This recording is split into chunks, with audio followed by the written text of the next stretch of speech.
पहली बार सीट मिली है और भारतीय जनता पार्टी का शीर्ष नेतृत्व यह चौंकाने वाला निर्णय इससे पहले भी लेता रहा है और हमारे रूप में भी यह चौंकाने वाला निर्णय है।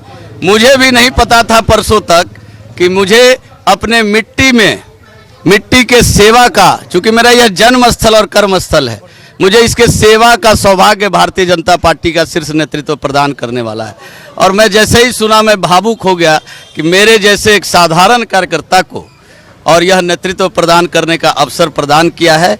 इसलिए इस कुम्हरार में जो भी बचे हुए विकास के काम है, लगातार 90 से भारतीय जनता पार्टी यहाँ जीत रही है और लगातार इसलिए जीत रही है कि वो सारे विकास के काम जो जरूरी है समय समय पर होता आ रहा है। और जो बचा हुआ काम है, हम तो इतना ही कहेंगे कि आपके घर के इस जनता से और हमारे मित्र साथी से कि हम आपके घर के हैं, आपके मतलब हम यहाँ जहाँ बैठे हुए, यह मेरी जन्मभूमि है, कर्म भूमि है। मैंने 30 साल यहाँ संघर्ष किया है और आगे भी आप संघर्ष करते हुए भी दिखेंगे, सेवा करते हुए भी आपका दिखेंगे। वो चाहे हमारे अभिभावक हो, मित्र हैं, साथी हैं। मुझे यहाँ की एक एक समस्या पता है, कहाँ क्या है वो सब हमको पता है और कैसे लोगों से क्या करना यह भी हमको पता है। मुझे यहाँ किसी से पूछने की ज़रूरत नहीं है कि दाएं जाना है कि बाएं जाना है, कौन सा गली 4 फीट का है, कौन सा गली 8 फीट का है। इसलिए यहाँ कोई दिक्कत नहीं होगा और पूरा आशीर्वाद और समर्थन हर जाति वर्गों का हमारे साथ है। और खास करके जो आधी आबादी है और जो हमारी माँ बहनें हैं, उनके लिए हम लोग अग्रणी भूमिका में रहेंगे। माँ बहनों को भी फ्रंट पे लाएंगे और उनका भी आशीर्वाद आपको दिखाई पड़ेगा कि आने वाले समय में पूरी तरीके से भारतीय जनता पार्टी और एनडीए के साथ है। स्थानीय मुद्दा यहाँ जो भी आप देख रहे हैं कि अभी मेट्रो का शुभारंभ हो गया।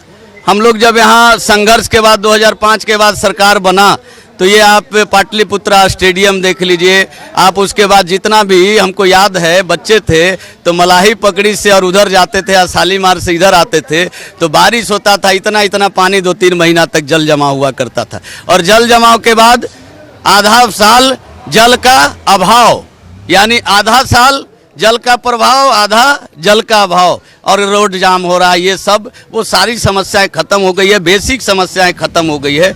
लेकिन जिस तरीके से दिल्ली और मेट्रोपॉलिटन शहर में कई ऐसे छोटी छोटी चीज़ों से विकास होता है, उस पर हमारा दृष्टि है कि हमारा आदर्श कुम्हरार बने विकास के मामले में और आदर्श हम लोग स्थापित करें विकास के मामले में, और उसके लिए हम लोग आगे बढ़ेंगे।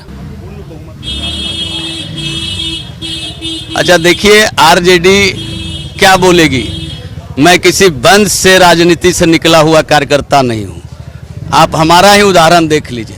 मैंने सड़कों पे संघर्ष करके यहाँ तक पहुँचा है। जिस आरजेडी के पास एक नेता नहीं है जो रेगुलर चल सके, मैं उसकी चर्चा नहीं करता हूँ। आज वो अपने करनी से यहाँ पर हैं। लालू जी संघर्ष करके आए थे, लेकिन बाकी तेजस्वी जी यहाँ संघर्ष करके नहीं आए हैं। वो सोना का जो निवाला होता है और वो वहाँ से लेकर के आए हैं। उन लोग जो सपना देख रहे हैं, दिन में देख रहे हैं, थोड़ा रात को भी सपना देखना शुरू करें तब ज़्यादा अच्छा होगा, क्योंकि नींद आएगा अच्छे से। इसलिए कोई सपना उनका पूरा नहीं होने वाला है, दूर दूर तक नहीं होने वाला है। और एनडीए का नेतृत्व आप देखिएगा, नीतीश कुमार जी के नेतृत्व में भारी बहुमत से फिर से विकासशील सरकार बनेगी, सुशासन की सरकार बनेगी। जनता भी यही चाहती है कि वो याद देख करके ही सिहरन हो जाता है उस सरकार का, वो नहीं चाहती है। बोले तो कि पूर्ण बहुमत के साथ हम लोग सरकार बनाएंगे और ये आपको मिराइकल दिखेगा। ऐसी छोटी छोटी बहुत सारे विकास काम हुए हैं, लेकिन अभी देखिए वृद्धावस्था में लोगों को पेंशन मिलना, अपने बुजुर्गों को 5 लाख का बीमा बनना। जिस घर में छोटे गरीब बच्चे थे, उनके माता पिता थे, उनका इलाज कैसे होता है एक प्रॉब्लम था। मोदी जी ने 5 लाख का बीमा दिया कि आप मेदांता में भी जाके करा सकते हैं गरीब के। वो निर्भरता खत्म हुआ, सोना गिरवी रखा जाता था, मकान बिक जाता था इलाज में, बुजुर्गों को मरने के लिए छोड़ दिया जाता था, वो समस्या खत्म हुआ। पेंशन 1100 रुपया हो गया। आज हर घर में 125 यूनिट बिजली फ्री मिलता है। इसलिए 10,000 रुपया महिलाओं को मिल रहा है उनके आत्मनिर्भरता के लिए। आगे 2 लाख रुपया भी उसको देने की योजना है। इसके अलावा तो कई योजनाएं हैं, उस योजनाएं की गिनती नहीं। बोले तो कि सीधा विकास, और विकास बिहार को विकसित राज्य बनाना है और इस दिशा में हम लोग आगे बन पड़े हैं। अगला 5 साल हम लोग विकसित राज्य बनाने में लगेंगे। देखिए, एक शब्दों में कहे, वो क्या किए हैं बिहार और देश को पता है। तो इसलिए ना उनके पास असल है ना उनके पास नकल है। हम सीधा इसलिए उनकी चर्चा क्या करेंगे, वो सारा देश की जनता जानती है।